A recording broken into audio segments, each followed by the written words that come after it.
Hello, welcome to the stream. Welcome to the stream. I never know when I'm actually on the YouTube video, so welcome to the stream. I'm pretty sure I'm live now. Thanks for joining today, everybody, and grateful for you to be here watching this video.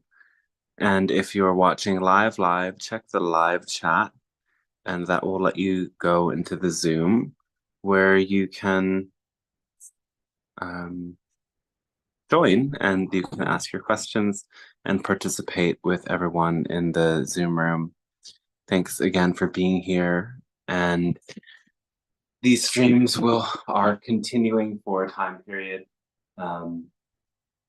weekly when things are flowing, and sometimes in my travels there are different things that fall to me. So we had to have a little bit of a different kind of summer, and it's been amazing and joyful and healing and great. And lots of new things have come up. Now we're back, and hopefully we'll be here every week on Wednesday or Friday, depending on the energy of what's happening. So in these sessions, you can ask your questions live, and all questions are welcome. Ideally, we have questions that are or at least they can be personal questions, but if it is a personal question, hopefully you can find a way that you frame it for the benefit of everyone participating in the group.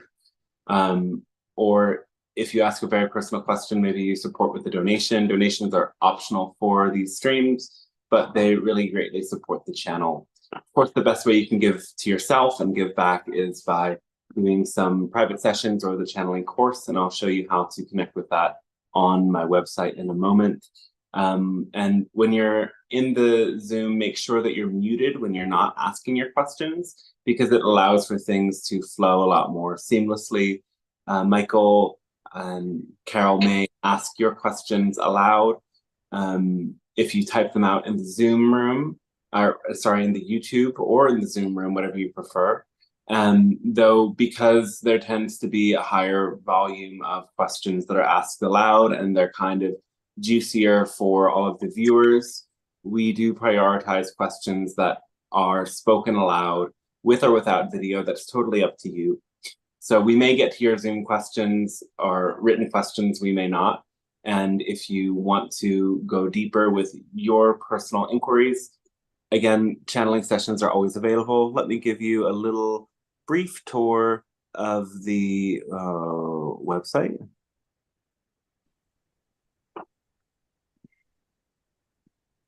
Because if you, why is it not working? Okay.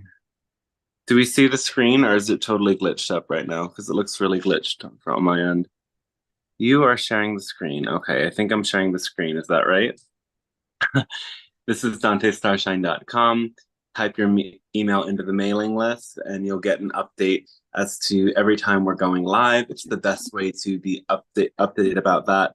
This tab gives you information about the channeling course, and this gives you information about the channeling sessions and working deeper with me and astrology. And there's many other things, including the channeled book that you'll find under the menu, the guidebook to living love on earth.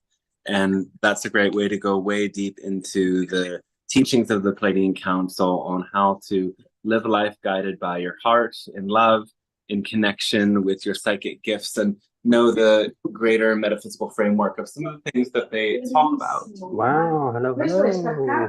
Oh, mute. Doggy likes it. No, Muting. Dante, why don't you give us Yeah, I'm going to do that. I'm going to mute. There we go. Okay. Okay, so I think I can make someone else a host now that it's live, right? And yeah, that's a great idea.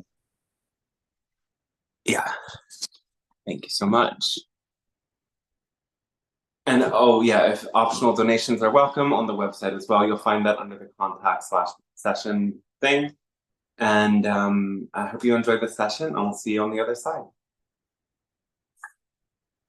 Oh, and just ask after the first part, you can ask your question aloud whenever there's a break. Yeah. And same for everybody watching. During the question and answers section, sometimes a line forms if there's many questions, but generally just ask your question when there's space and we'll flow with it.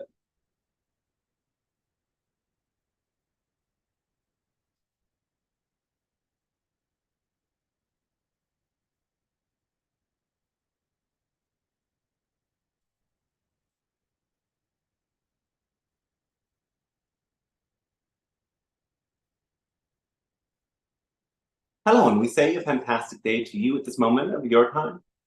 We are the Pleiadian Council. We thank you for allowing this transmission to take place. It is always a gift and a blessing for us to be able to connect with you as we reflect to each other, mirror images of the source, allowing us to deepen in that connection. And we hope that you choose to use this as an opportunity to deepen connection with your own higher self as well. Today, before we open to our message, we would like to introduce a brief meditation that you can do with us at this time. Take a moment to close your eyes, tune your awareness into your body, and take a deep breath in, and exhaling out gently with a sigh. Once again, a deep breath in, and exhaling. And this time, breathe in and hold your breath in for a moment as you focus all of your awareness into your heart. And allow your awareness to settle in there.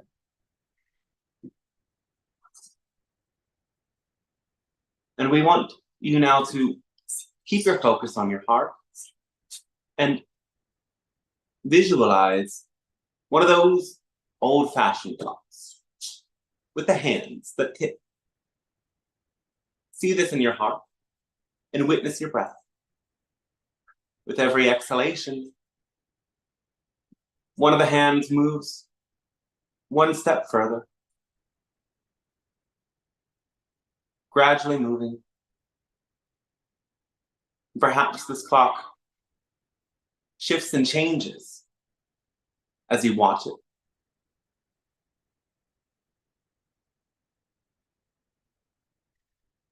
As you alter your own breath, you create the sense as if you slow down the clock.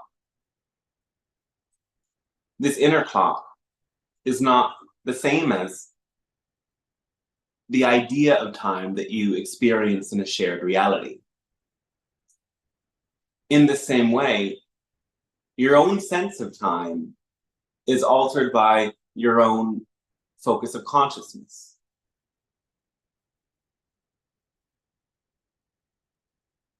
The more you move into a relaxed and open state, the more you can, in a sense, slow down time. As you take that energy into an excited and active state, you get a sense that time speeds up. This internal sense of time is here to guide you. Day and a September heat wave. Yeah, should be our last polar weather day and potentially the last day of the heat wave as well. So we are looking at temperatures really.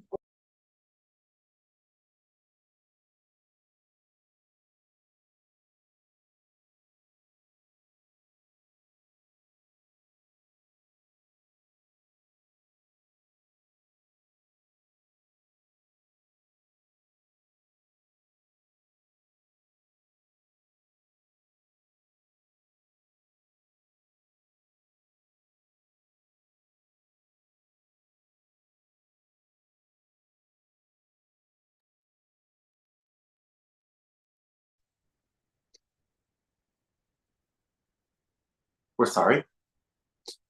So, as you tune into your awareness in your heart, you will notice that you're never too early, too late.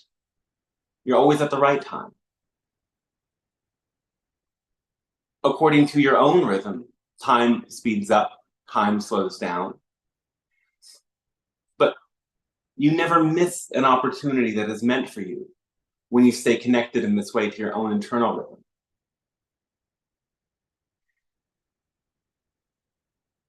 Your heart is the barometer of your intuition, what your heart says yes to and opens with ease, with joy, with excitement, is what is meant to happen at the time it's supposed to happen. And that feeling of openness in your heart, of movement in your heart, guiding you, lets you know that it is the right time.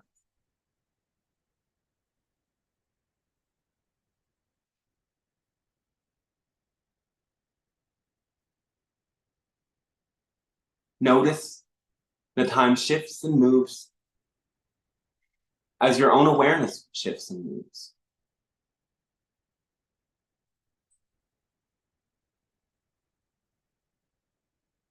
Do not force things to happen faster than they naturally happen. And this remembrance that everything happens in divine timing will permeate your being. You can stay focused on the sense of your own clock in your heart. You can come back as we share with you more of this message. We title this transmission, Allowing Synchronization. As we've said, synchronicity is the symbol that everything is interconnected and that you're on the right path. As you follow your passion and you let go of your insistence on expectations, of course, to the best of your ability, you will find that there's always a pattern that presents itself to you. It can be a recurring theme that people speak about, the same information coming back to you from many sources, different angles on the same idea, allowing you to explore it in a new way. It can be a recurring number pattern. It can be hidden messages that resonate with you and give you goosebump feelings when you tune in to music, movies, or the art that is around you. The universe is giving you particular frequencies, messages, and ideas that serve your own soul development all the time. And this synchronicity will forever be that reflection that all is interconnected. When synchronicity stops flowing, or it shows you what you don't prefer, that is a message that you are not operating out of flow and passion, but you are tilting your scales more towards the side of anxiety. You're letting negative beliefs inform your actions and motivate you, rather than love-based beliefs and the higher truth that you know in your heart. So let these mirror images show you how to stay centered. Your world, in general, moves at a pace faster than most of you prefer. Yet, instead of recognizing what really works for you, most of you accept the pace and accept the belief systems that make you attempt to move at this pace. And when you move faster than you prefer to move, you will often miss these signs. You will often not have the subtle awareness to pick up on all of the messages and symbols that the universe is reflecting to you. So you have to trust that the rhythm that works for you is the rhythm that is going to serve you in the long run and will allow you to be in sync with the world around you. Of course, there are some moments when the circumstances before you require you to move at a pace faster than you prefer. And if you insist that you must move slower or quicker than the situation before you, becoming either impatient or stressed out, you will also come out of sync. You must recognize that both this feeling of stress that things have to happen quicker and the or slower, yes, and the impatience that things have to happen much faster is a way that you delay opportunities. One of the best ways to stay in rhythm is by designing your days in a way that you know from the moment you wake up, you have a schedule and you're excited about following that schedule. You're excited about what is going to play out for you during that day because you have already fit all of the things that you love into a format that you know works for you. There are, of course, others who have the chance to experience greater spontaneity. And there are always days, even for those of you who have more routine schedules, that you will choose to open to spontaneity out of the need for openness, freedom, and relaxation. In those moments, and as much as you can, prepare to live from that space of your heart that attunes to what is most exciting for you, what is most natural for you, what brings that feeling of joy through your being. You know it in your heart, and your heart will never misguide you. If you choose to listen to this intuitive response within you, you'll find that the meetings and opportunities that are really meant for you will present themselves. You have to also notice, by contrast, the moments that you miss the windows of opportunity. All of you have had experiences like this that you can remember, in which you felt your heart pulling you towards something, yet your fear caused you to hold back.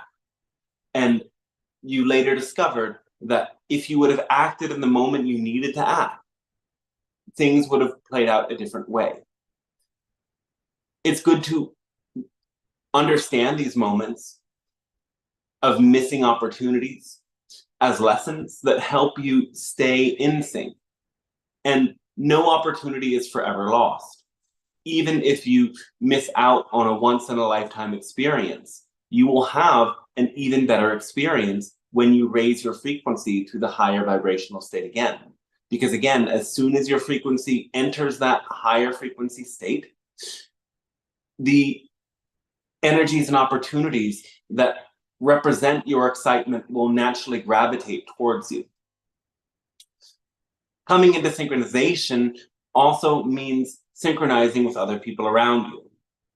When you have a great deal of insistence on outcomes, you might fall into patterns of control, of manipulation, of resistance or depression that cause you to have conflicts with others.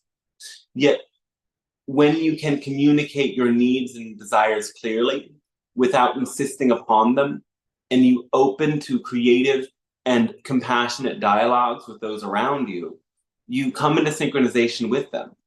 And together you can find that at the right place and the right time, you both find what is exciting for you. Sometimes through communication and connection with others, even though you don't insist on outcomes, what you find is that certain people don't really match your frequency. Your needs are different. And while there might be many ways in which you connect, at that time, it might not be as beneficial for you to be together. And this will allow you to take space to come into synchronization with the people that do resonate and can mutually support you in your journey at that time. So also don't insist on who comes into synchronization with you and when they come into synchronization with you. Remember, you don't get what you want, you get what you are a vibrational match to. However, wanting brings you into vibrational match with the things that you want when you let go of insistence. So desire without insistence is the clearest way to come into a vibrational resonance with the things that you desire. The issue that most of you face is dropping that insistence. Timing is one of the things that you insist upon the most. Whenever you say, once I get this thing, then I'll be happy, you push that thing further from your present moment reality into the seeming future. How long does it take to get what you want? However long you believe it will take. So work on changing your belief systems and dropping your insistence and finding the gratitude and appreciation for all that you experience in the present moment. And this will allow you to magnetically pull to you the things that you desire. Desire without insistence is a very powerful and magnetic force. And once you learn how to master this way of working with energy, you will find that you are overflowing. Then the next challenge would be to know what you want the most. Because once you get good at this, you'll start to pull in so many different energies and so many different connections. You will have to choose at that time. And many of you are at this point now. You've attracted so many things to you. You've attracted so many opportunities. Your lives are so full that you don't quite know which out of these things is most important. And this is why slowing down is often very helpful. Because by coming back into your own rhythm with yourself and letting your mind relax, letting go of other people's beliefs and expectations, and tuning into your own energy field, listening to your heart, you will know which of those things that you've already attracted do you want more of, and which of them have been valuable experiences but are no longer relevant for your path. And as you develop that discernment, you will come even more into synchronization. Eventually, things will become so in sync for you that it feels as if you are living a sort of automation where you flow with joy and things just happen and your decision-making process is easy and natural because you've come to know the frequency of your joy and passion, and you don't hesitate when you feel that the window of opportunity is in resonance with that energy. This will bring you into a completely new experience of reality. It will bring you into the fifth dimension, as some of you say, or the fourth density, termed from another perspective. It will make you feel as if time is very illusionary because, after all, it is. It's only an experience that is had from your perspective in your physical reality. Again, when you tune in with your heart, you're tuning in with the aspect of you that is already beyond time and space. Your heart is that multidimensional already. And this will, over time, bring you to go over time, beyond the sense that you were limited or constrained by time. Because you will feel in the moment that natural, exuberant joy that is source consciousness vibrating within you and in all beings. And it will seem to be second nature to you at that point, that things align synchronistically at the right place at the right time. Because you know, after all, that this force that you're cooperating with in your own heart is the greater intelligence of the entire universe. And those that you come to meet will know that they have been guided to you by that same force. That will be the quality of energy that you live every day with in this new Earth time. So we thank you for allowing us to share this information with you, and we hope that it supports you very much. And we ask in which ways can we be of support to you now with any of your questions, comments, musings, or inquiries, beginning whenever you wish.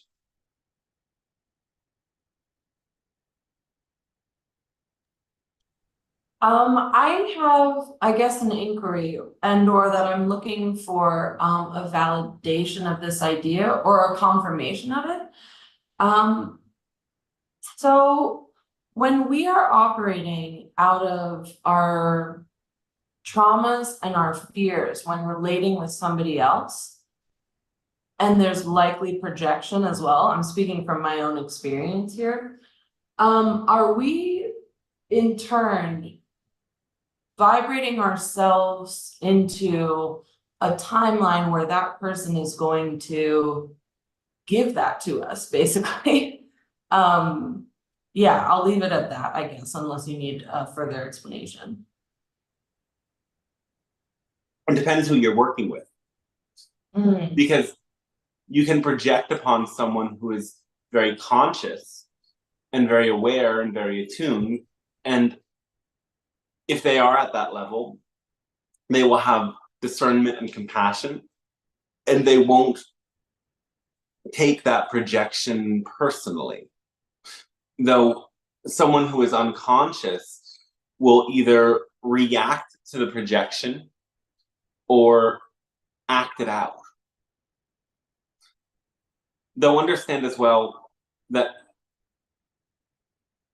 a projection can be that you are seeing something in the other person that you share in common with that person, but you're not owning it within yourself.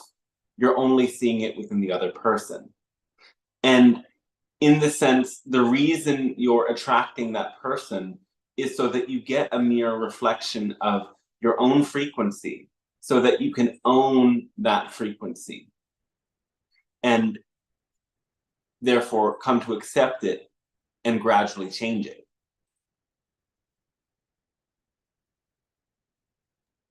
Yeah, that is very interesting.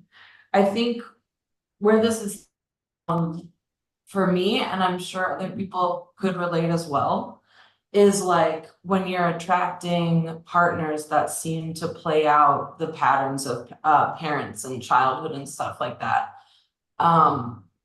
And so this is an interesting reflection for me. I'm gonna sit with that because someone else has a question as well. So I'm gonna let them go and I'm gonna sit with that for now. All right. So we'll say about that yes, you often become polarized to your parents' behaviors. And so in order to heal the wounds that you've got from them, you seek out somebody who also is a polarized match to the energy that you carry. Yet, a lot of the times when you develop these polarized ways of dealing with energy, you also contain the opposite side of the spectrum within you. It's simply pressed deeper into your unconscious so that you can't necessarily see it. And you need the mirror reflection of another person to recognize that these polarized energies are two sides of the same coin. Thank you. That makes a lot of sense. Thank you. Yes. Greetings, Dante. It's such an honor to see you and my brothers and sisters.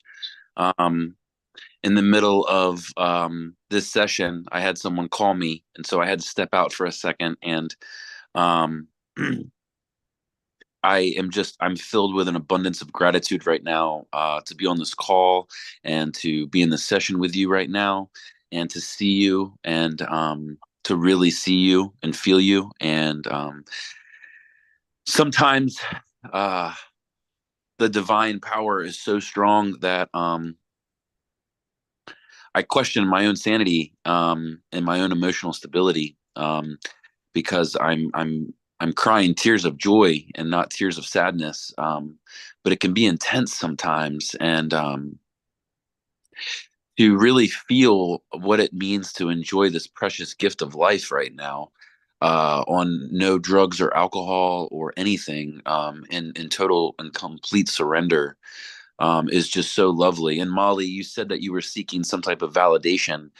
And I want to say that I 100%, 1,000, a million percent believe in my being that I was called to be here right now with you. And I'm just so grateful to be present with you all. And although there's several people here that I don't know what you look like or what you're experiencing, but know that we are together in this. And we are one, and also separate. And just Dante, I'm really excited to join you where you're at, and your knowledge is it's clear to me that you've really taken your time and been intentional about learning all of this, and continuing to grow and always becoming. So I'm excited to learn from this point forward with you, and to just be with you. And I love you all. Thank you for letting me share. Oh, great. Thanks to you as well. And we appreciate what you share to the channel and to us and to all beings here. Indeed, you're not crazy. When you tap into these great levels of love, of spirit, this energy will overflow from you, and it will bring tears of joy that ripple out to others. So know that you're on the right path, and everything you're experiencing is perfect just as it needs to be. Continue to allow it. You are bringing a powerful energy into this reality.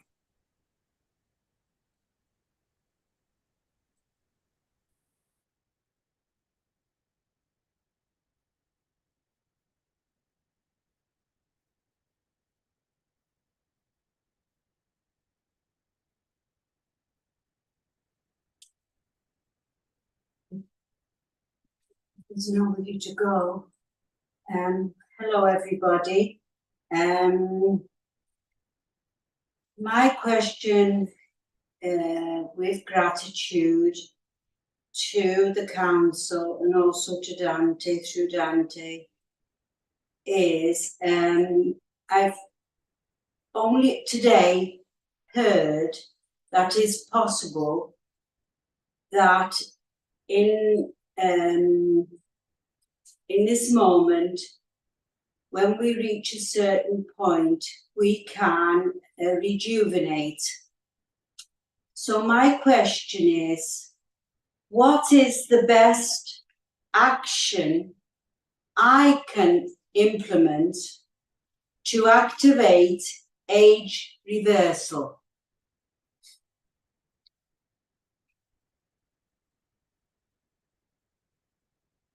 As you've already been guided to, periods of fasting will help you very much with this. We're not suggesting this to everyone, but this will be something that helps you on your journey. Also important is to work with your breath. More conscious breathing practices or pranayama can help rejuvenate your cells and your body.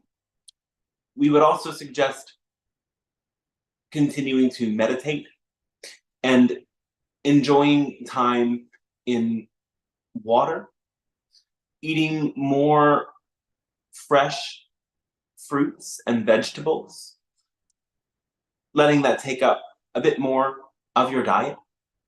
You will also be guided to particular places.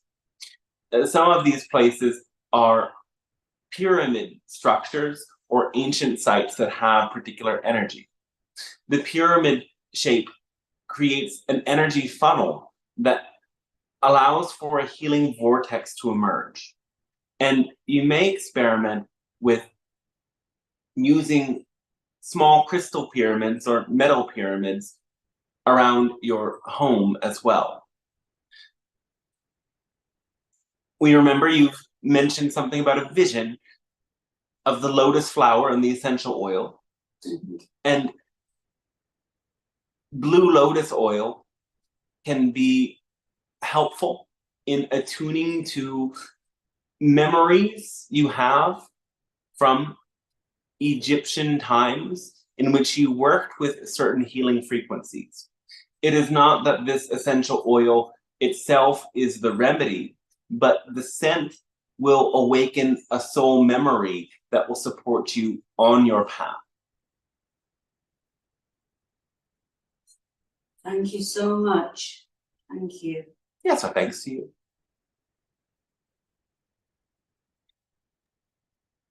On that topic, from what you, the council, can see, I've been having this feeling that humanity is going to be living for longer and longer amounts of time. And Yes. that it's starting now. Yes. Okay, so that's confirmation. Yes. Okay, thank you. It is starting around this time. And there may be people that live into ages past 100 in the years to come. It will be increasingly normal.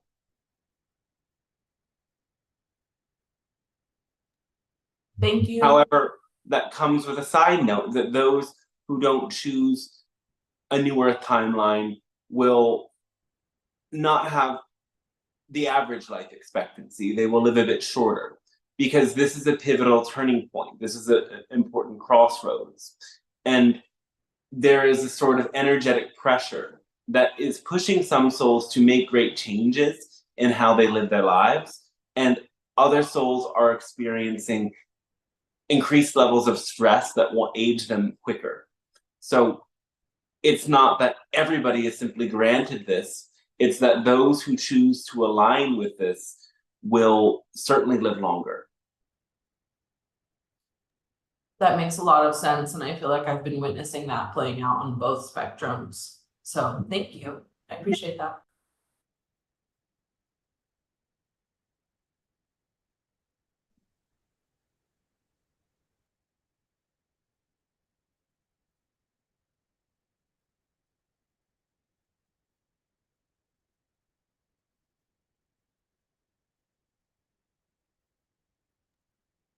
If no one else has another question or topic, I could talk about something else as well, which is just the passage of time in general and our perception of it.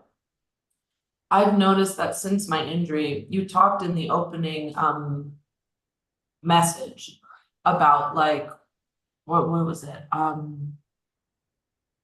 The slow pacing or something like this, and it made me think of how since my injury, I've been processing time much differently and slower than normal than when I have to get up and do my, routines and things like this. Do you have any insights or methods that could be used to that we can use to have our perception of time slow a bit so that we can engage with the present moment more and draw it out? Because I feel like in the past I was able to really draw time out, like genuinely, like almost like a time magic thing. And now it just feels like it's racing all the time. And so, yeah, what are your insights into that? The less obligations and tasks that you do during the day, the slower time will go. A permission slip for slowing down time is as simple as meditation, meditating on the breath. Though you don't necessarily have to do a focus sort of meditation. It can be a meditation like taking a walk, going for a swim, looking at the water. Allowing yourself to intentionally slow down will slow down your mind, will slow down your sense of time. And starting your day with this can help you carry that slowed down sense of time into the actions that you take. Changing your belief systems about certain routine activities can help you as well. If you believe that chores around the house are burdensome, you will work to make them go faster, doing them faster, allowing more room for error, allowing more room for distraction, and creating a sense of urgency that makes time go quicker. So you have to also make sure that you aren't using your beliefs to turn life's tasks into burdens. Because the more you do this, the more you'll resist, and the faster time will seem to escape you.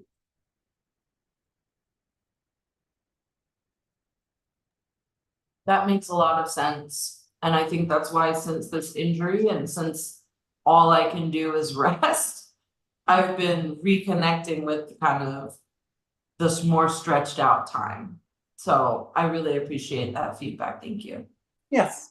And oftentimes, people manifest injuries or illnesses so that they can slow down, so that they can rest, because you didn't believe that it was possible another way. So because this rest is what you needed, you got whatever you believed would allow you to rest. And this is why it's very important that all of you challenge and change your belief systems so that you know that rest is a priority, that it's part of your needs and crucial for your well-being. Because if you don't believe that, you will get whatever you believe would allow you to rest. And that isn't always a good thing.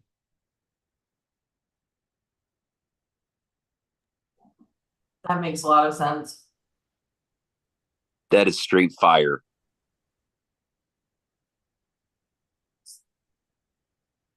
Well, nothing's on fire quite yet, but we understand what you mean.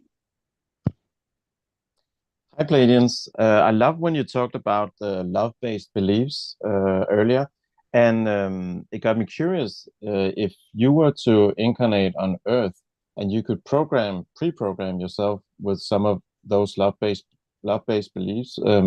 What or which beliefs would you choose then? The first would be that I am inherently worthy of all that I need. And this belief is very important and is something that most are conditioned away from when their needs are invalidated as children. We understand that many of you haven't questioned this at all, yet children are very sensitive and they experience things in quite pronounced ways. When something doesn't go their way, it is a catastrophe for them. But if you don't allow it to be a catastrophe and support them in finding what they need, they start to believe they're unworthy. So in an ideal situation, people learn. May I interrupt? We prefer not to interrupt. Wait until each questioner is done to speak again. So, yes, the next belief we would suggest that you incorporate would be that you are connected to everything and a part of everything. This understanding means knowing that there is no separation, that your well-being and the well-being of all beings is inherently one. And this would allow people to start to understand that as they thrive, others will thrive, and as others thrive, they will thrive. It would allow for people to go beyond sort of selfishness that starts to take over. There are, of course, many others, but these would be the best place to start. All right, thank you so much. Hello, Pleiadian Council. Hello, yes. Thank you so much for this transmission and this amazing topic of time. A question for you about, in previous transmissions, you've talked about, I remember us talking about how when you feel in a flow, or you're synchronizing with someone or people, that time seems to stand still and you lose sense of time. And so can you talk a little bit more about that phenomenon versus when we are counting time and when we are so acutely aware of time? Is that just a symbol of us being in a flow state? there are different sorts of flow states for different purposes.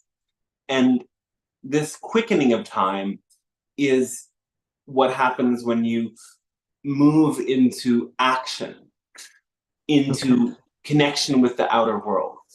And it is a wondrous sense when time simply slips away and you enter into that timeless state.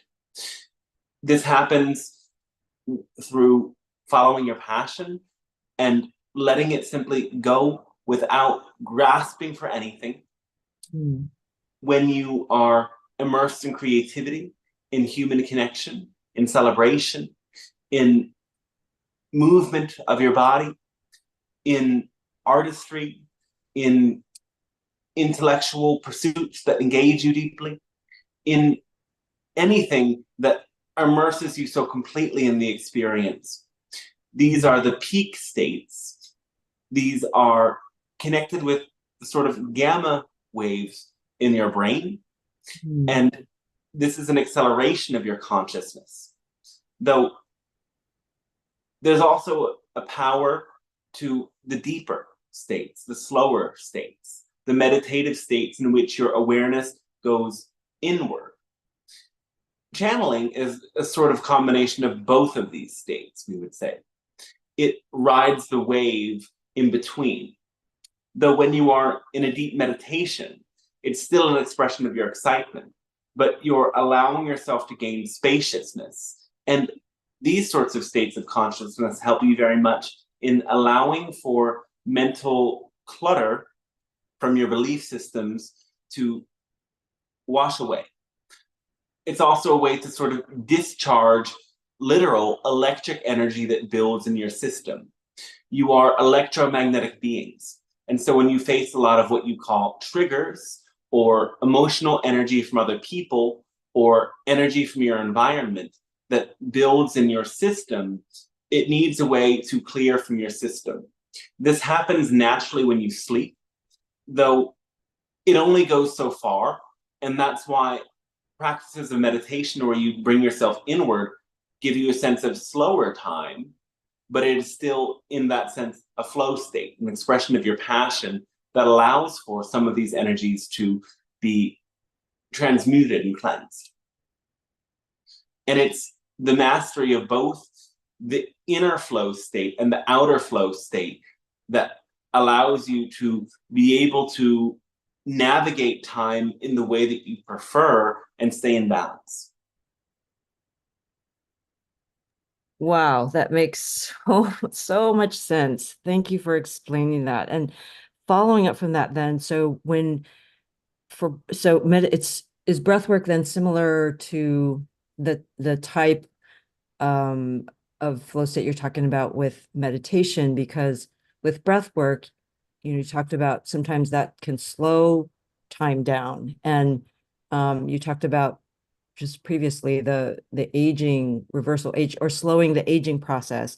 So is that similar to that, as well as the dream state? Sometimes we dream and we think we've been dreaming for all night, and it's only a few minutes. Is that a similar type of phenomena? There's many different types of breath work, and the slow and yogic forms of breath work are akin to meditation and are the best preparation of meditation. Many are developing these sort of release types of breath work, like Wim Hof, holotropic breathing, rebirthing. And this actually often will speed your consciousness up. And these are powerful ways of clearing energies from your system because they send a deep level of energy into subconsciously held emotions in a very dramatic way. That is a permission slip that resonates for some people, but you have to honor what you are called to. And we won't say that any form of breath work is better than the other. It's simply a matter of personal preference. Though, yes, it is more of an accelerated process that can make things seem more fast, more quick. And dreams, you're actually going into a multidimensional state. And so remember that we have said before that we don't experience time at all in the same way, but there's still a sequence of events somehow. And this is what life on astral planes is like.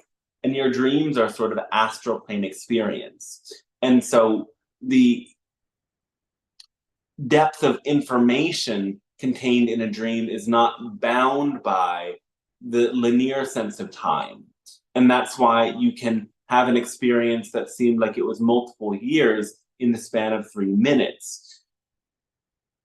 And when you practice lucid dreaming and becoming more awake and aware within your dreams, you will be able to retain more of the information that you experience in that short amount of time and contain it all. Whereas when you're not as aware of your dreams, generally your consciousness will only take up the most valuable pieces of information that act as a mere reflection for you. I see. Oh, thank you. Thank you so much. My gratitude for sharing that information. Thank you, Pleiadian Council. Oh, okay. Thanks to you as well.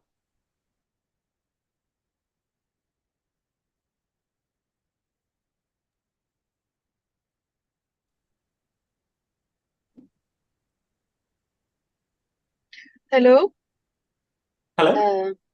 I would like to ask about the situation in the world, and in particular, the impact it has on me, which is I come from Lebanon, and of course, there's war in the south of Lebanon, but the most important thing is happening in Palestine. And I'm very connected, spiritual and everything, but I keep going into despair after a while, and then I have to bring myself back and so on. Is there any guidance that you can give me? Because I feel I'm not useful when I'm going into despair, clearly, but that's what's happening. Today I'm very good. That's why my question is like, my energy is different, but I would like to have some guidance, and how can we help the situation also go better? Well, for your own sake, first of all, we'll start with asking you, are you aware that every soul chooses their own incarnational circumstance before coming into this reality, knowing what it entails for their own purposes? Yes. Yes, I do. All right. But I do feel we have responsibility collectively also. You do, though responsibility is the ability to respond. That's all it is. And we know that you and many others are responding. And everything you do in terms of activism, in terms of writing your governments and calling officials, in terms of spreading awareness, is a great way to respond. There are many other ways to respond. And we would say that in addition to that political level, there is an importance in spreading the awareness of compassion and speaking to the hearts of those that support things like a Zionist government and asking them to open their hearts. But first you must open your hearts to them as well and understand they are only beings that have been limited by the beliefs that they were brought up with. And from the perspective of those beliefs, it is as if they are gripped by demons. These energies that cause them to be violent and hateful are not the essence of their soul. And if you can see through the darkness and the evil to the essence of the soul, you will understand there is a greater purpose to what is happening. Though you also have to remember, to make other people suffering, your own suffering is not helping them. To offer the world the vibration of compassion, of peace, of true empowerment by holding it in yourself and guiding them the way towards that energy is helpful. And of course, everything we've said in terms of the work of true activism is helpful. And if it's all that you can do, at the end of the day, you have to accept that you've done everything you can do and have gratitude that you have incarnated into a different sort of circumstance. And while it seems unfair from one perspective, from a soul level, this is playing out exactly the way it needs to play out for everyone involved.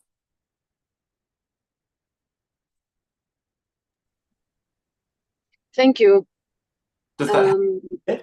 Yeah, yes, of course, it helps. The problem that I'm facing is that I feel like I'm sitting in the middle, trying to make my Arab friends open their hearts to the other side, and trying to make or to influence people in Western countries who have more power to exercise their power and use their voice and to understand the linkages. This is not something that will still stay in the Middle East. It's the entanglement is bigger and so on and so forth. And I'm failing in both. So yeah, probably. Are you failing, or are people in resistance? Yeah, the people are in resistance, absolutely. Then that isn't your own failure. It's your own best attempt. It's my own? It is your own best attempt. You've done the best you can do. Yeah. So okay. In that sense, have gratitude for what you've done and ask yourself, is there a way that I can learn from these experiences to communicate more effectively, or choose my conversations and choose my battles more wisely? Mm-hmm. Yeah. Because when you recognize the vibration of resistance that is in a deep refusal to change, understand that they are on some level using the conversation as a way to intentionally frustrate you. If they don't want to change, they feel a sense of ego level empowerment by making you feel a degree of the hatred that they feel. And it isn't your fault if sometimes you start to feel that energy. That was, after all, their intention. And you have to start to recognize these trickster energies. There are some people who come to you and say that they want to have an intelligent conversation, but they don't. And you may think as if that is a helpful thing to do, but if you can already recognize the energy of resistance, take a step back and choose a different conversation. Your motivation is important and is directing you to actions that are positive, but not everybody that you're engaging with is actually willing to change. And a part of you is able to sense that before the conversation even begins. So start to listen to that and choose to use your energy more wisely. Some of these conversations are a reason you're feeling depressed and drained, because other people are attempting to manipulate your energy, and it does have an effect on you. Okay. Thank you. That's helpful. Thank you very much. Yes.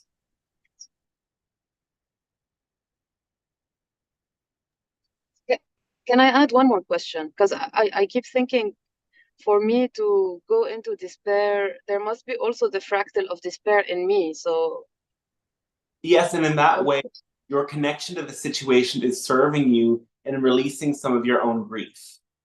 And some of this grief is much deeper than what you've experienced in your adult life. It's from certain memories that you haven't even become conscious of in your childhood and in other lifetimes. So this emotion you're feeling is something that is emptying out and releasing from your system.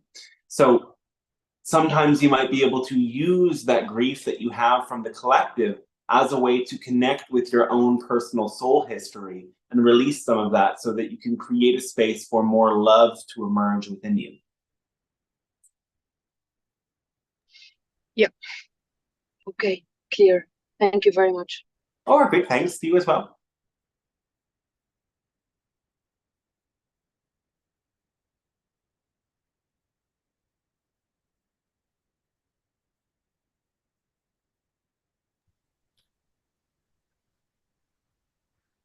Hello, Pleiadians.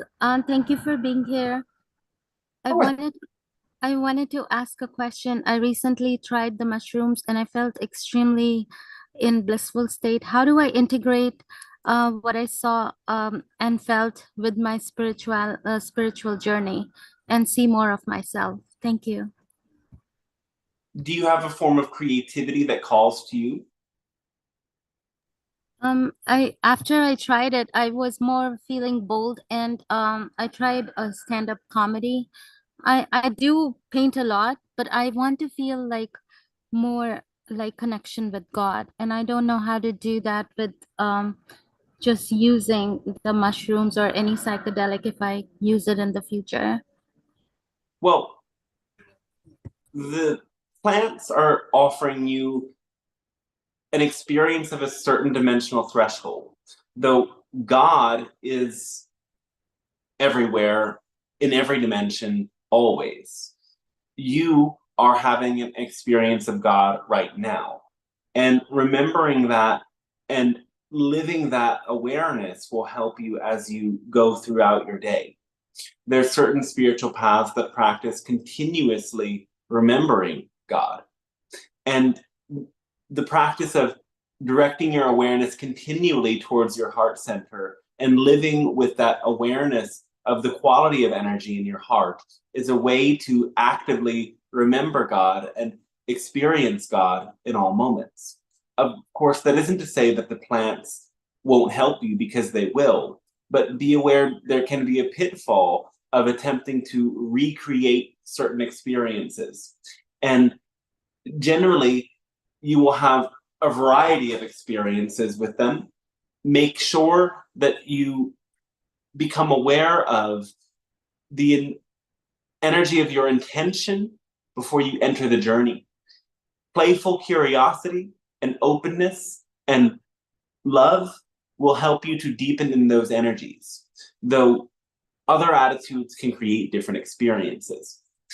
We would encourage you also to paint, draw, or write about the experience so that you can integrate it more. And as you do, also remember in your body how the experience felt. You can do that in meditation as well, and imagine that you are back in the experience, getting connected with how you felt energy move through your body and the emotions of love and wonder that you felt. Attuning to those frequencies again and again will help you stay at that state. And as you learn how to maintain the frequency that the plants have shown you, you will be able to live at that frequency most of the time. And then the plants can help you go deeper on occasions that feel relevant and exciting for you.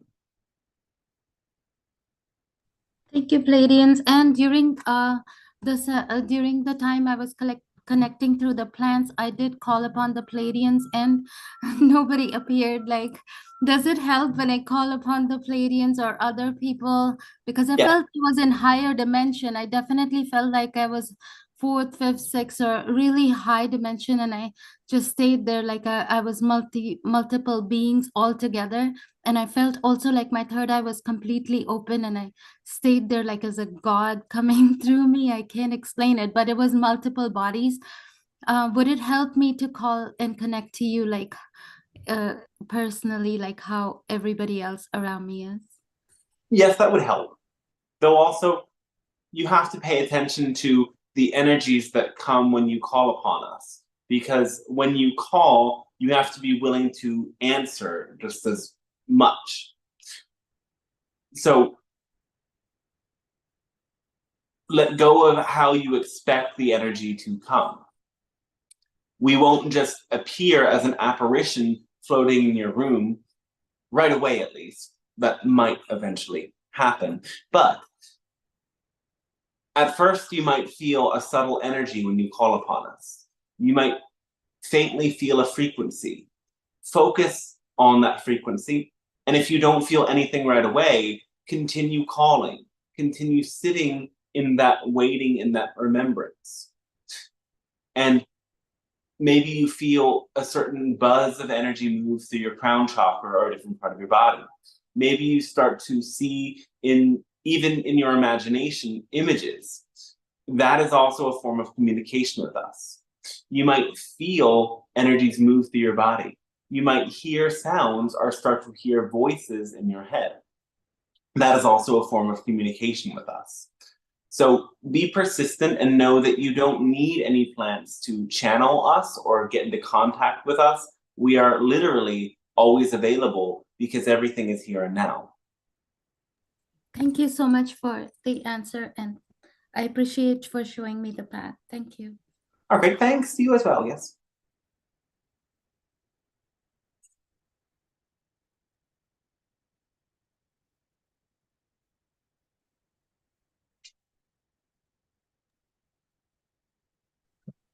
I'd like to bring up something that resonated with me a little bit ago. And just this morning, my son had a blow up. And I've been trying to really be intentional about being like present with him. And I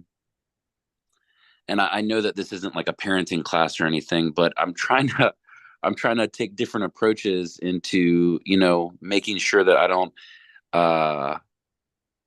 make him feel like he can't express himself fully. And a lot of us come from different places, but really he threw a temper tantrum.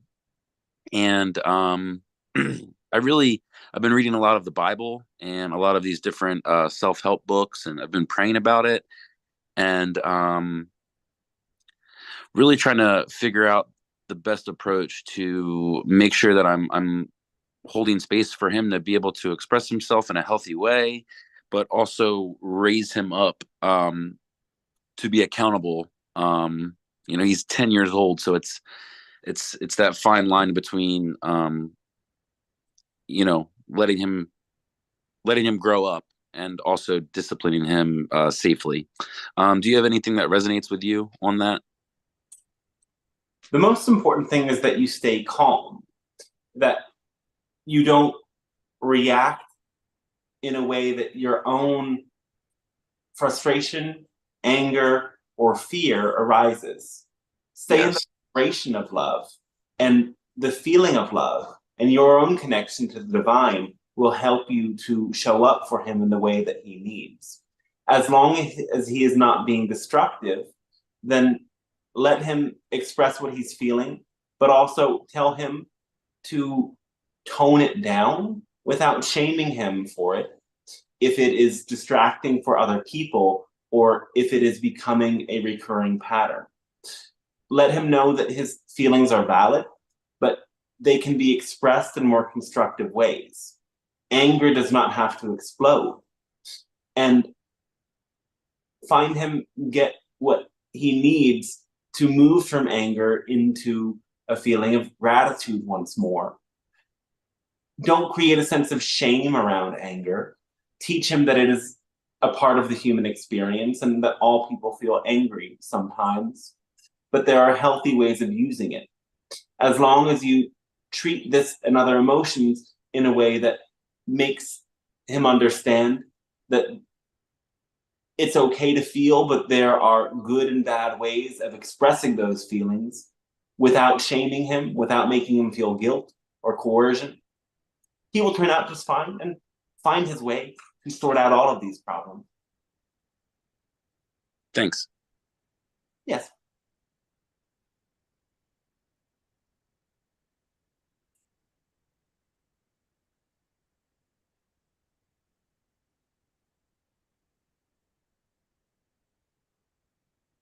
So we would say, not just for you, but in general, many people have difficulty with anger because anger is an emotion that has been, in a way, vilified. And anger is an expression of boundaries that is healthy to feel to some extent.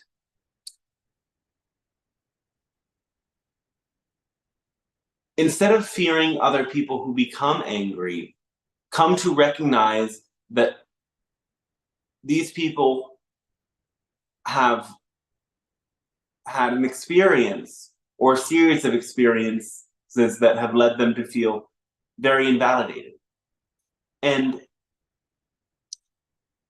much like the power that is really required to tame the beast, so to speak, a gentle approach is required. Many people who are very angry will drop their anger almost instantaneously when they're met with true gentleness.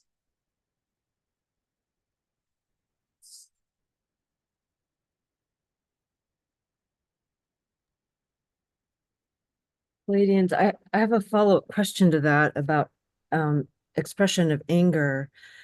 So if one does not express a lot of anger, is that a symptom of not having healthy boundaries?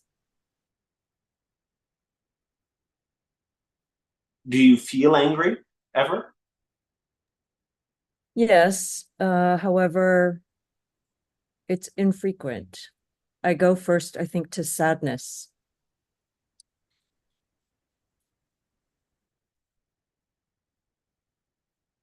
It doesn't necessarily mean that you don't have healthy boundaries, though if anger is instantly suppressed, that could mean that you don't have healthy boundaries. You have to be able to feel anger and sit with it and own it. Because that's the kind of energy that you need in order to express a boundary. And that doesn't mean to yell or shout, that those are unhealthy expressions of anger. Yes. But to be able to name the emotion itself as anger and communicate that it was either frustrating or angering is a way to express boundaries. You can even say it in a calm way. You can work through the emotion in your own way at your own time. And as long as you can later express it, that was your initial response, that was your initial reaction, that represents being able to hold yourself with complete care in the process. Because if you deny the emotion was there, or you try to find ways of making the emotion wrong, it can lead you back into the trap of giving your energy to others without getting what you need from them. Yes, that makes a lot of sense, because oftentimes it's sometimes a delayed realization. Sometimes it's shock, and then delayed realization and reflection that anger was a component of a piece of the reaction or response or emotion tree. So that makes a lot of sense. Thank you for explaining that. Yes, and you have to start to look at the belief systems you learned about different emotions when you were younger. If anger was an emotion that was allowed to be expressed within the family, you might still be holding on to some of those beliefs. So really look deep into what your own family and community believed about anger, and question if you still believe them, and if those beliefs are really true. Redefining how anger works and what purpose it serves can help you very much in being able to recognize it when it comes up quicker, so that you are able to catch it in the moment. And that doesn't mean you will explode with rage or act inappropriately. It simply means that you will witness what's happening and you'll be able to act accordingly, so that you don't later feel regret or as if you've been used. Because once you express what you need, you'll be able to find that balance, that synchronization with others. Yes. Thank you. The recalibration does make a lot of sense of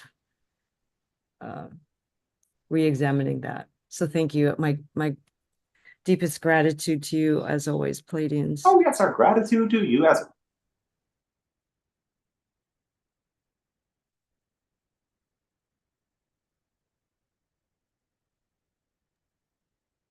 Hi, Pleiadians.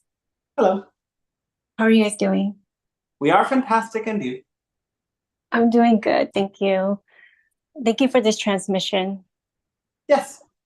I have a question on gentleness. I think I'm working on this.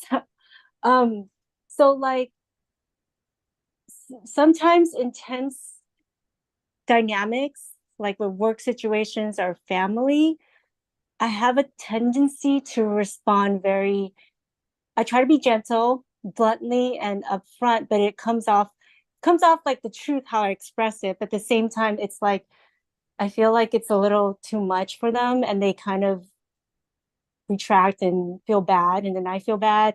And then later on, I end up apologizing.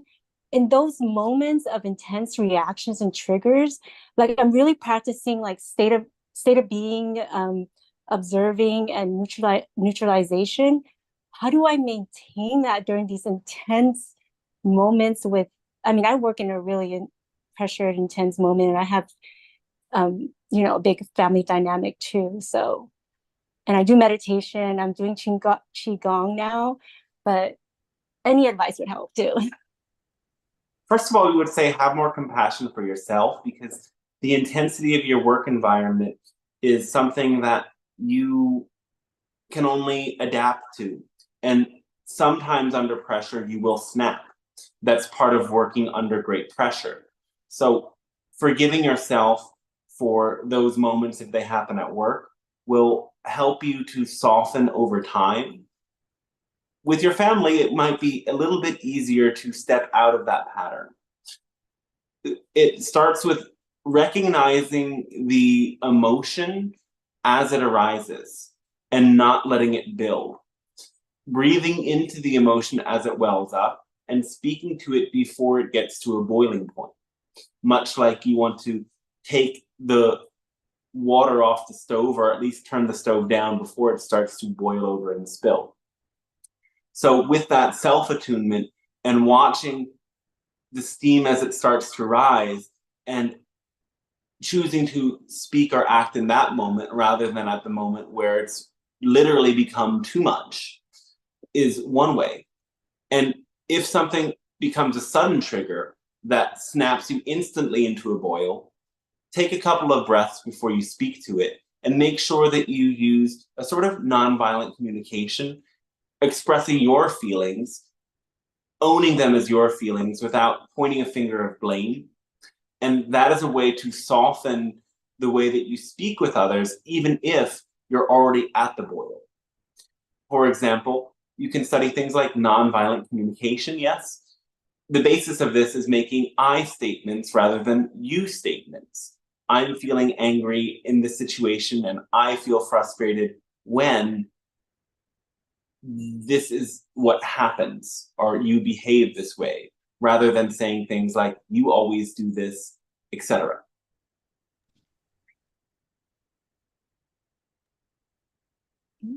Yeah, thank you. I'm gonna practice that and be more mindful of it. But yeah, the feeling part, I'm gonna have to feel into it, tune into it, take a deep breath, and definitely start expressing I feelings a lot. Yes. Thank you. Oh, absolutely. And you may want to connect with the idea of fierce deities. There's many in different traditions, gods and goddesses that have perhaps a frightening appearance and work with themes of combat, death, and rebirth. These sorts of archetypes and energies are mirror reflections of the necessary ways that you have to sometimes work with deeper or denser emotions. They are reflections that these are a part of the human experience, and the human experience is, after all, an experience of the divine. And getting comfortable with these deities can help you to unvilify the energies that express through you and others. This level of understanding and self-compassion will soften the way that these energies work through you and others. Oh, okay. Yeah, I'll look into that. Thank you. An example of one such deity would be Kali. But there How are do you, sorry, how you spell that? Kali. Okay.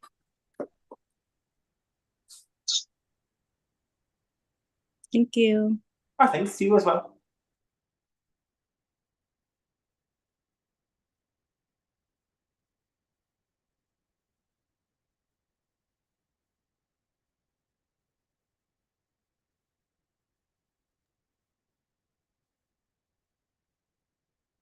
Any other questions in the Zoom room?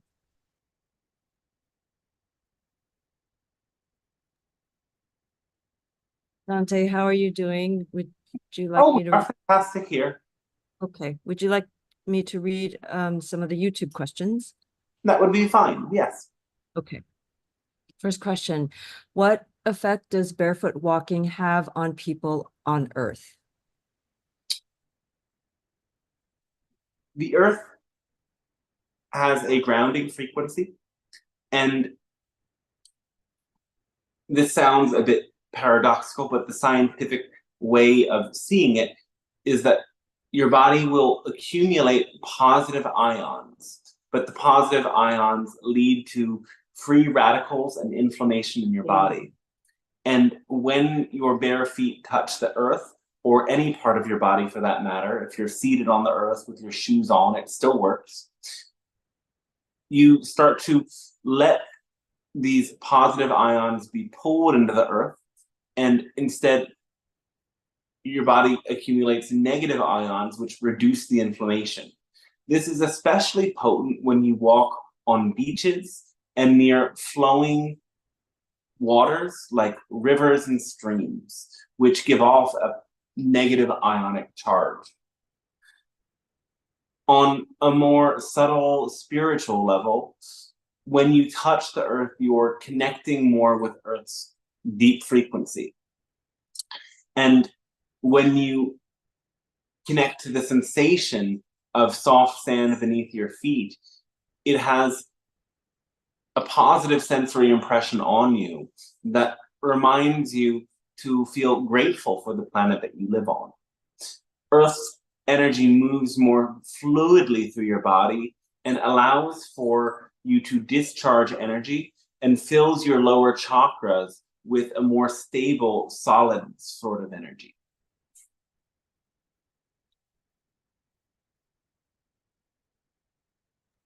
Beautiful, thank you. There's a follow-up question to that.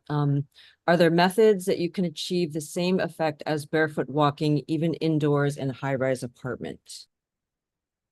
They do make things called grounding mats, and these are devices that you can plug in that bring some of that deep charge from the earth into the mat, and you can put your feet upon it or you can lay upon it. In order for these devices to be effective, you have to make sure that you have a home that is grounded to the earth with that sort of metal rod that allows for a discharge into the earth. But most homes and places of this sort do have that in place. Okay, thank you. Another question. If we achieve the rainbow body, will we no longer be reincarnated and become immortal? How can we create the rainbow body? Is it necessary to achieve the rainbow body to become an ascended master? Well, the idea of this rainbow body is sort of completing the lessons of this physical dimension. And on a certain level, you as a being always exist as the soul that you are. You are actually an eternal being. You have always existed, you will always exist. The part of you that reincarnates is an expression of the same soul, though it's not necessarily the same you. So in that sense, all of you go beyond the cycle of reincarnation in some way, though of course other parts of you carry on into these other incarnations. By reaching a certain level of vibration in this lifetime, going beyond the physical constraints that generally you stay attached to through your negative beliefs, you can stay more connected with incarnations that don't appear on physical planes. Yet perpetually, as a soul, you will be always developing. You will always be experiencing different sorts of planes of existence and reality. There will always be new levels to explore. They will not be as bound by time and suffering in the higher dimensional expressions, though.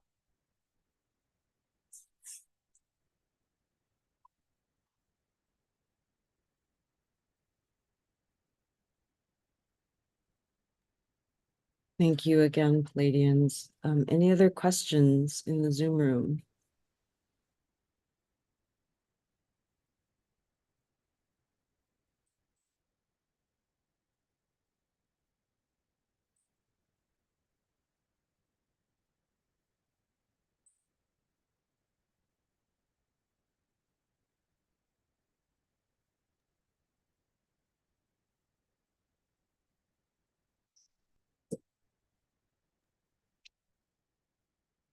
All right, will that be all for them? Yeah, there doesn't seem to be any more questions. So thank you very much, Pleiadians. Oh, great, great. Thanks to you. It has been a pleasure for us to connect with you in this way. We thank you for allowing us to share this transmission and to connect with all of you. We hope this information helps you in continuing on your journey, living in greater love with more lightness, more compassion, with a sense of deep connection to all that is and all beings. For you are an expression of that source. You are deeply already in a state of oneness with all of these other beings. Live as if this is true, and you will come into synchronization. Let go of your insistence on what you desire, and let desire swell through you as a magnetic force. You will be guided through the river of life in tremendous ways and find incredible synchronicity abounds. Our great thanks to you, our unconditional love to you, and we wish you a fantastic rest of your day then. Okay. Thank you, Dante. Beautiful. Thank you. Thank you, Pleiadians. Thank you, Dante. Thank you. You're welcome. Well, we had a lot of people here today. A lot of them left after their questions, but I don't know how many were in here. Did anyone track the Zoom? Like, what was the number when it was the most full? Yeah, there was 10 people in here. Oh, that's great. Yeah. And there's still 7, so not too many people dropping out. Yeah. Yeah. Good retention. Is it possible to turn this light on, Jennifer? I've kind of gone dark in the video. I don't know how long I disappeared for. Nah, I'm sure whether to turn it on. Okay. You went longer today too, because most people were here for at least an hour. You went Yeah. So Oh, thank yeah. you. It's been like an hour and a half, basically. Yeah, cool. Good. Talk Good. about time.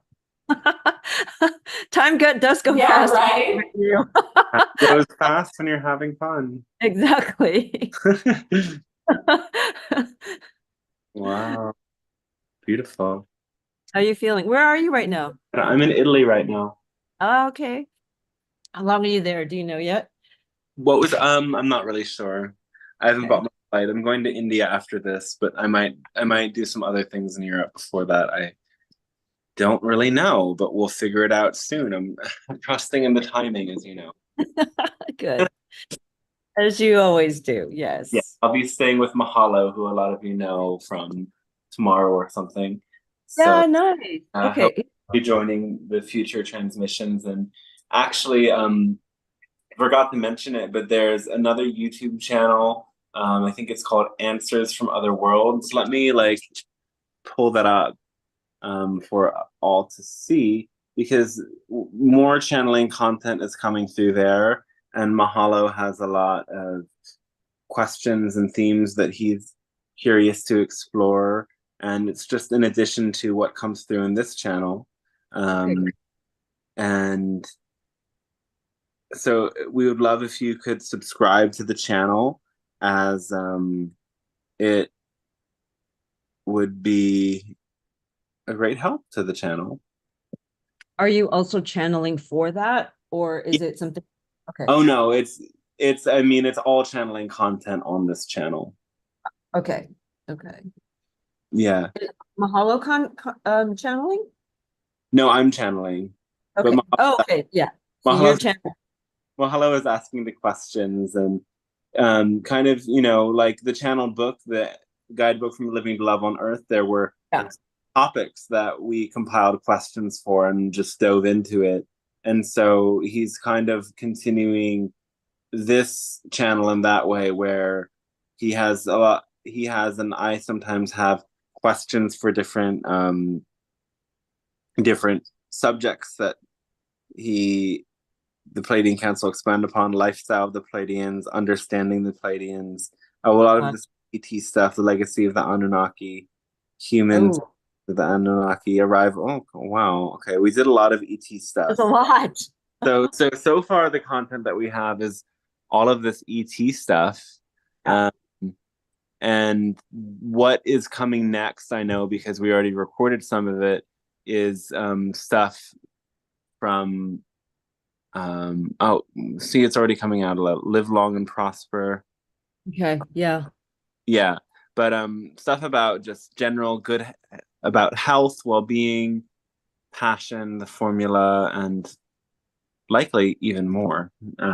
So I'm excited about that, and that's another beautiful thing to check out. Oh, it's like more people are joining, even though it's coming. Yeah, they're coming back.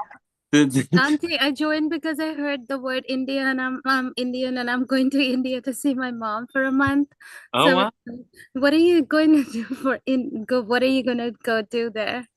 I'm so interested in your journey. Amma's ashram, Navaratri there, I think will be very good energy. It's clearing energy, and probably do like get a panch karma or some Ayurvedic massage, and need like just a physical reset for the pain of traveling that's accumulated. I might learn Ayurvedic massage, yoga classes. Like I've already done 2 yoga trainings, but sometimes it's helpful to do yoga classes with different teachers. And I don't know, meet some psychics, some astrologers, meet some the palm leaf reading. I'll be in Kerala. Dante, I had a really crazy experience. I had gone to New Vrindavan in West Virginia in United States. My first time during Janmashtami, that was like the Krishna's birth. And the person who did my palm reading was like absolutely like, to me, 1000% your energy. I felt like you were doing my palm reading, and he told me like I kept feeling you in him, and he kept saying like you were a hippie and you were in a caravan, and then you were doing the psychic readings. He read all my past life, but I felt like literally like sitting like how I'm sitting in front of you. So that's why I feel like I am on a journey to some place, and you are like the connecting dot, because I see people who have your energy, or so yeah. Interesting. I mean, that's very cool.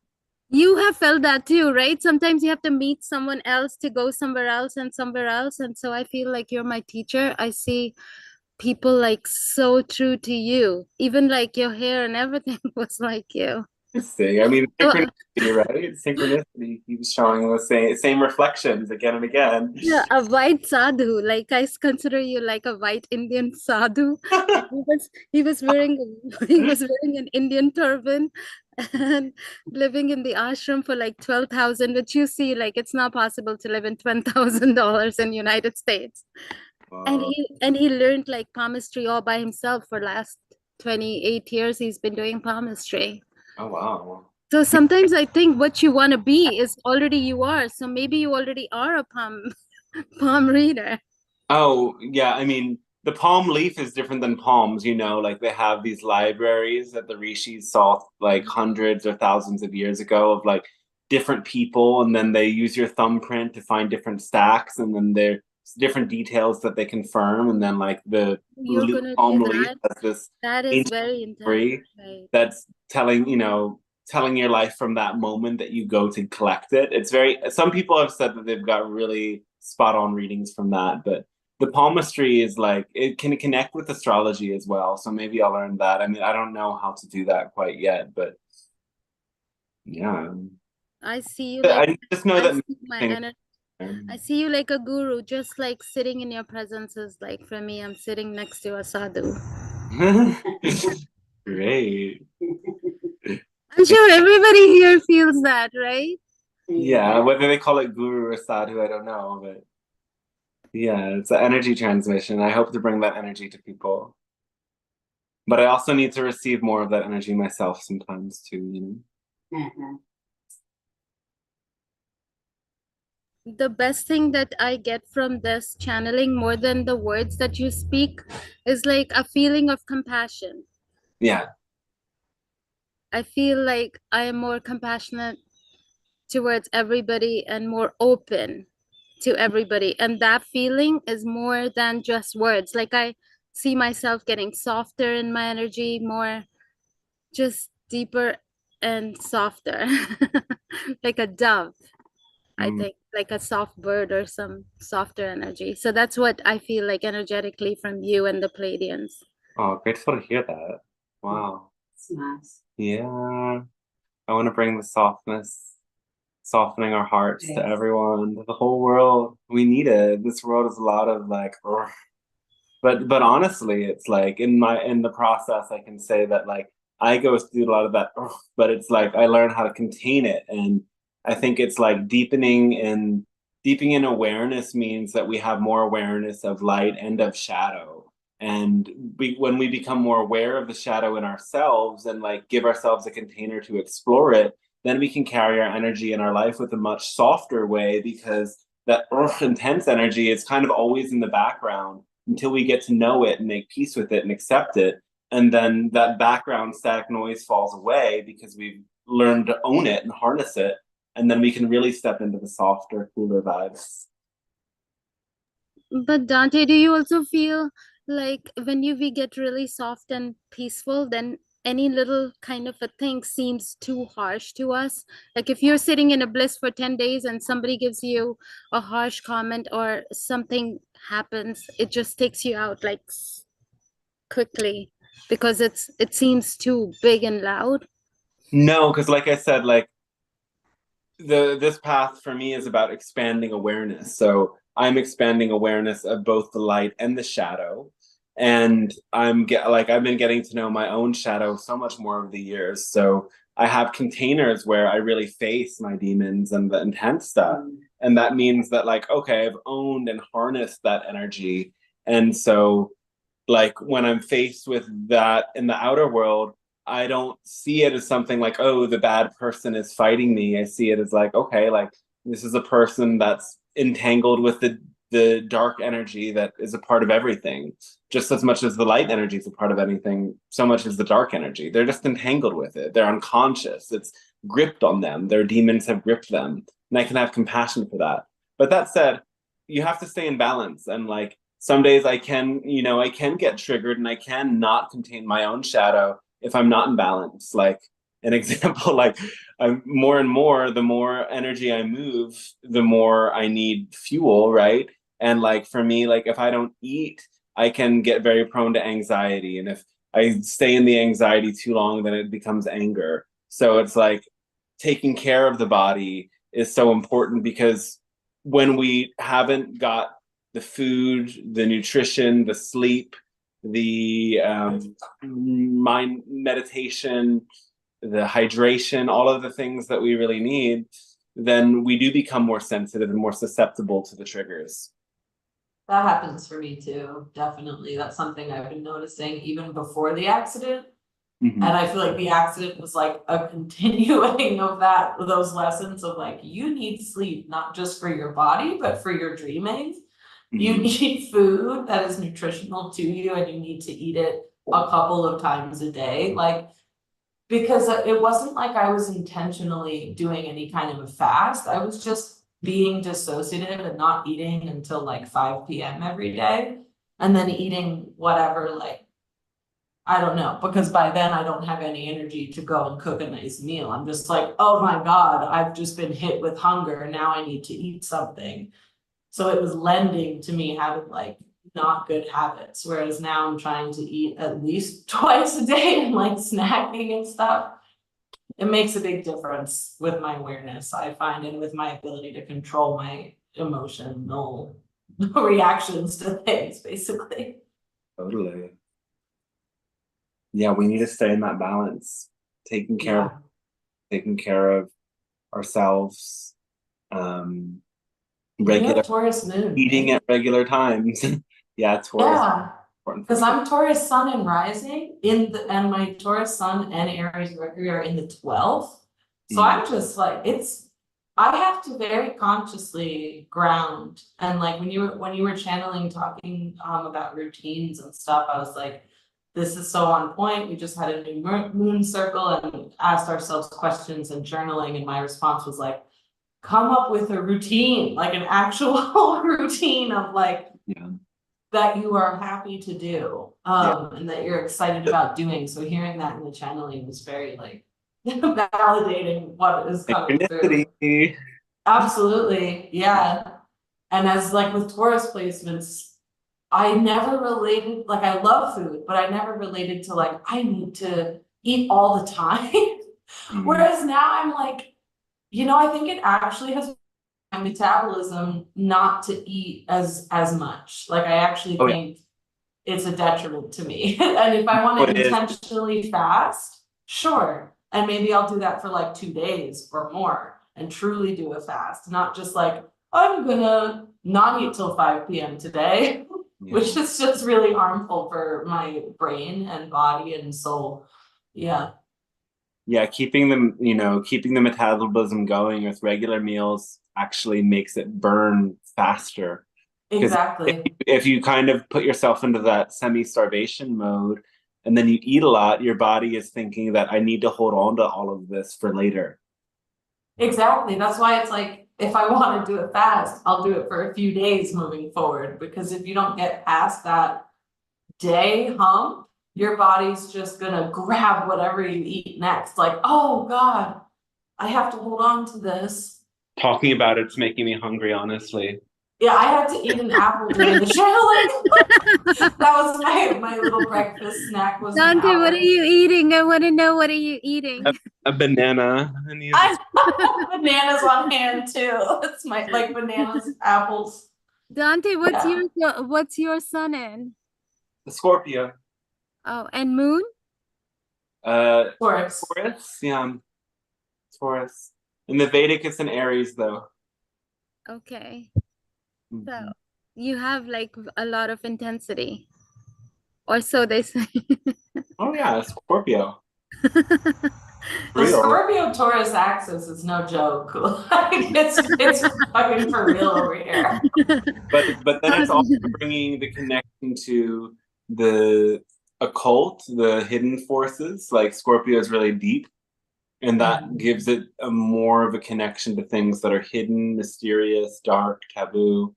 But I think it's very connected to the channeling and the esoteric path. Definitely. Dante, do you roam around with your third eye completely open? How does it feel for you since you're always connected? The third eye chakra is not just like, the third eye is our ability to concentrate, actually. Like the visions comes from something else. You need your third eye to be open to, I mean, yeah, you need your third eye to be open to be having visions, but if you're asking if I'm always having visions, like I actually demanded that stop, because at a point I was always seeing things, I was always seeing energies and beings, and I didn't like it after a while, because it like felt like this is a dream world, but things started to feel more intense and less grounded. So I asked them, please let me only see things when I want to see things. Thank you. And something listened. Thank you for the. I had to set the same boundaries, and I think I can even like, because I've known you, God, what, like almost 10 years or something at this point. With Molly? Yeah, 9 years. Yeah, and I can see the difference too in both of us, I would say. Because I remember when I first met you, I can attest to it was all open all the time. And some people really got triggered by it, but like some people understood it, like me and Sufi and other people that were kind of on similar tracks. And I had to set similar boundaries too, because it was just too much. And it's hard to function when it's just all the time. Yeah. Yeah. Can you like read people when they walk by? Like, can you read their energies, Dante? I feel an energy. I feel whether or not I want to connect with someone almost instantly. Same. Yeah. Because Dante, I know that you channel at specific times and you probably are more deeper in connection, but just your body is more energetic than me and normally a person walking by, right? You feel more. It's more energy. It's a specific kind of energy, right? And people, whether or not, here's the thing is whether or not someone knows something consciously, at a subconscious level, everyone knows everything. And so it can express through like body movements and like people can be drawn towards your energy without knowing why, or pushed away from your energy without knowing why. So I like whether or not you're psychic, being someone who's empathic, you draw on people who are seeking healing. It's just a fact. That's true. And then if you have a very like psychic energy, people might be drawn into that, but equally there's people who are pushed away from that.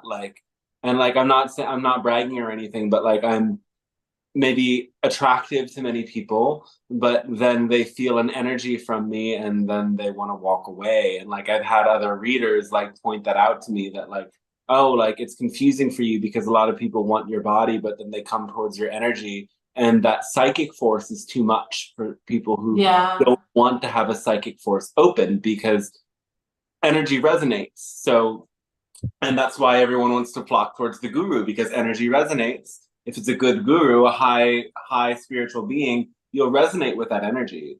But and if somebody doesn't want a psychic force, because a psychic force is something in addition to a spiritual force, a psychic force is a force that's pushing the psychic information to the surface, and that's uncomfortable for some people. So whether they know why or not, people will be repelled by that energy just as much. And so, like, do you roam around, like, feeling your past lives and your future lives all together? Like, I see you, like, more developed and more evolved. That's why I'm asking you. I mean, sometimes, like, when I was doing a lot of clearing work, I would notice how certain energies were connected with other lifetimes, and I might dip into like a past life memory, but I don't do as much past life work as I used to do, so it's not as kind of fresh. But I mean, yeah, I mean, I can have like past life visions or memories randomly, but I mean, I'm at a point where like I don't think about, it's kind of like normal, if that makes sense. So I like totally. I just is like, oh, that was there. It's like a daydream. Yeah. Do you connect to Jesus? How do you see Jesus? Yeah, I love Jesus. How do you see him? Like, do you see him in an embodiment? He's like golden light, very bright golden light. And he's talking to you? It's just like a presence, and especially like, it's a presence that definitely comes like if I'm on a lot of psychedelics. Or I've had him come up too. Like if I'm in danger, I definitely feel that presence more, but it's not just like, it's beyond Jesus. It's just like he's one of the beings that's representing that force. But definitely like Christ or whatever Jesus is there. But at the same time, I don't really, I don't connect with Christianity, that organized religion very much. I find that actually very dark. And there's sometimes I go into like churches and I feel a bright vibration, but like being in Rome and going into things there, like it feels like a sucking vibration, like it's sucking energy out of people. I definitely relate to what you were. Oh, sorry. Molly, do you Go ahead. see Jesus as well? Yeah, Feel sometimes. those energies? Okay. Yeah. See, I'm a Hindu and I recently started connecting to Jesus, and I wanted to know like what it feels like to connect like spiritually. And I feel like this protective energy all the time, like a protection around me. Yeah. For sure. I get that with angels too. I definitely feel angels around me protecting me, and I call on them and work with them and stuff. But I see angels, even though they're like linked with Christianity in our modern age, I don't link them with Christianity. I just see them as their own thing that people channeled and then put together with Christianity. And yeah. Names always existed. Say that again? They've always existed. Yeah, absolutely. Dante, I tried psychedelic for the first time ever in my life, and I I felt like so many realms open up to me. Like I was thinking, why didn't I like do it before? Which one do you only go for mushrooms, or is there anything else that you try? We can't really talk about that on. Okay, sorry. I'll have to do a personal session or something. Wait, didn't we stop the recording? Isn't it stopped, or is it still The recording streaming? stopped, but we're still live on YouTube. Got you. Okay. Yeah. Okay, can we talk about like eggs? Give it a different name or something. Well, there's a lot of different things out there. There's cactuses, there's candies, there's like things from the jungle in South America, etc. You're in Italy, by the way, right? You said. Yeah. Well, hold on. Can I end the YouTube transmission? I think you can, yeah. I don't know if I can still hear you. And I think YouTube ended. And now everyone on YouTube has a special understanding to go behind the scenes or book a private